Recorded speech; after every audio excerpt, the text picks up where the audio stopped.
नमस्कार, मी प्रतीक्षा. DNA मराठीमध्ये आपलं स्वागत. शेवगाव तालुक्याला कर्तव्यदक्ष अधिकारी येणे हे तालुक्याच नव्हे तर सर्वसामान्य नागरिकांचे भाग्य म्हणावे लागेल.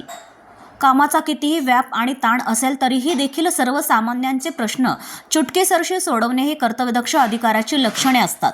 अहिल्यानगर जिल्ह्याच्या शेवगाव पंचायत समितीच्या कर्तव्यदक्ष गटविकास अधिकारी सोनल शहा यांनी तालुक्यातील अधिकाऱ्यांवर अंकुश ठेवून आपल्या कामाचा एक वेगळा ठसा उमटवला आहे.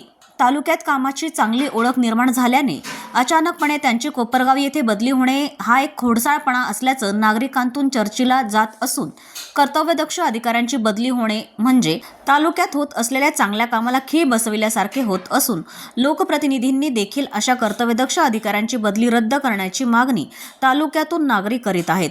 कारण त्यांच्या कार्यशैलीमुळे पंचायत समिती अंतर्गत अनेक विकास कामे मार्गी लागली असून नागरिकांमध्ये समाधानाचे वातावरण निर्माण झाले आहे. सध्या तालुक्यात मुख्यमंत्री समृद्धी योजना, जलजीवन मिशन, घरकुल योजना तसेच शेतकरी कल्याणाशी संबंधित अनेक महत्त्वाच्या योजना प्रगतीपथावर आहेत. अशा महत्त्वाच्या टप्प्यावर अधिकाऱ्यांची बदली झाल्यास या कामांच्या गतीवर परिणाम होण्याची शक्यता व्यक्त करण्यात आली आहे.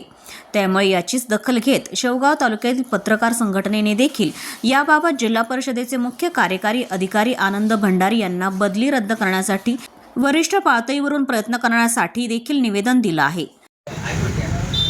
शेवगाव पंचायत समितीच्या गटविकास अधिकारी सोनल शहा मॅडम यांची काल परवा बदली झाल्यानं समजलं. प्रशासनाला विनंती आहे की अशा कर्तव्यदक्ष अधिकाऱ्याला शेवगावमध्ये काम करण्याची संधी द्यावी.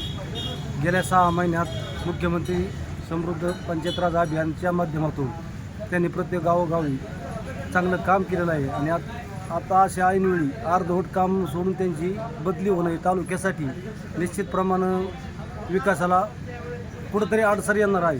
त्यामुळं आपल्या माध्यमातून विनंती करतो किमान पंचायत राज अभियानाचा कार्यकाल पूर्ण होईपर्यंत तरी त्यांना या ठिकाणी ठेवावा अशी विनंती. प्रतिनिधी इसाक शेख, DNA मराठी, शेवगाव.